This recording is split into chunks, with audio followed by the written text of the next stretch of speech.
Kalamna police ठाण्याच्या हद्दीत जाब विचारायला गेलेल्या व्यक्तीवर जीवघेणा हल्ला झाल्याची धक्कादायक घटना समोर आली आहे। या प्रकरणात पोलिसांनी काही आरोपींना अटक केली असून इतर आरोपींचा शोध युद्धपातळीवर सुरू आहे। या प्रकरणाची सविस्तर माहिती कळमना पोलीस ठाण्याचे पोलीस उपनिरीक्षक प्रेरणा काळे यांनी दिली आहे। नेमकी काय घटना घडली, आरोपी कोण आहे आणि पोलिसांकडून सुरू असलेल्या तपासाची काय स्थिती आहे जाणून घेऊया। कळमना परिसरात एका व्यक्तीने जाब विचारायला गेल्याने परिस्थिती बेकाबू झाली आणि वाद अवघ्या काही क्षणात जीवघेण्या हल्ल्यात बदललाय। या घटनेत पीडित व्यक्ती गंभीर जखमी झाली असून सध्या त्याच्यावर उपचार सुरू आहेत। पोलिसांनी दिलेल्या माहितीनुसार पीडित व्यक्ती काही जुन्या वादासंदर्भात आरोपींकडे स्पष्टीकरण मागण्याकरिता गेला होता। मात्र याच रागातून आरोपींनी धारदार शस्त्र आणि काठ्यांनी त्याच्यावर हल्ला केलाय।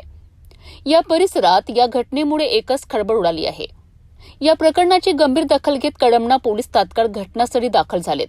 पोलीस उपनिरीक्षक प्रेरणा काळे यांच्या मार्गदर्शनाखाली तपास सुरू असून काही आरोपींना अटक करण्यात पोलिसांना यश आले आहे, तर इतर फरार आरोपींचा शोध सुरू असून त्यांना लवकरच अटक करण्यात येईल असा विश्वास पोलीस उपनिरीक्षक प्रेरणा काळे यांनी व्यक्त केलाय। या प्रकरणी भारतीय दंड विधानातील अनेक गंभीर कलमांखाली गुन्हा दाखल करण्यात आला आहे। पोलिसांचा तपास सुरू असून या हल्ल्यामागील नेमका हेतू काय होता याबाबतही सखोल चौकशी सुरू आहे।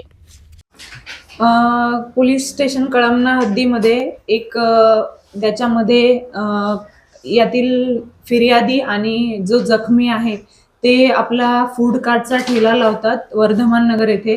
ते संध्याकाळी 11 ते 12 वाजताच्या सुमारास आपला ठेला पॅक करून आपल्या घराकडे जात असताना घटनास्थळाच्या जवळ आल्यानंतर त्यांना समोर जाण्यासाठी जागा नव्हती।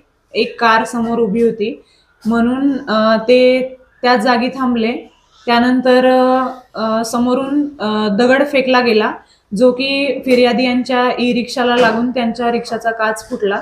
त्याच्यामुळे फिर्यादी हे समोर जाऊन विचारण्यासाठी गेले की दगड का मारला, कोणी मारला। त्यानंतर समोर असलेले सर्व आरोपी हे त्यांच्यावर धावून आले। मग जखमी हे त्यांचा बीज बचाव करण्यासाठी गेले असता आरोपींनी आपल्याकडचा चाकू काढला आणि यातील जखमी यांना तो चाकू मारून जखमी केलेले आहे। सध्या जखमी हे हॉस्पिटलमध्ये उपचार घेत असून कळमना पोलीस ठाणे येथे गुन्हा दाखल झालेला आहे।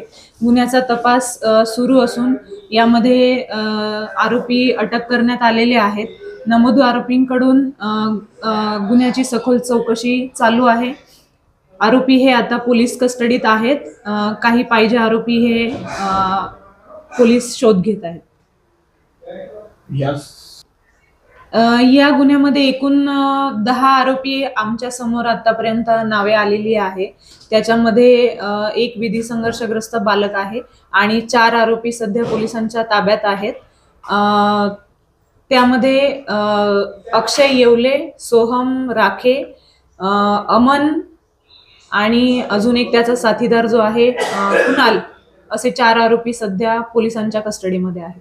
त्याच्यामध्ये जखमीचं नाव आहे गगन अनिल पांडे, वय आहे 35 वर्ष। हे हनुमान मंदिराच्या जवळ पोलीस ठाणे कळमना हद्दीत राहणारे आहेत।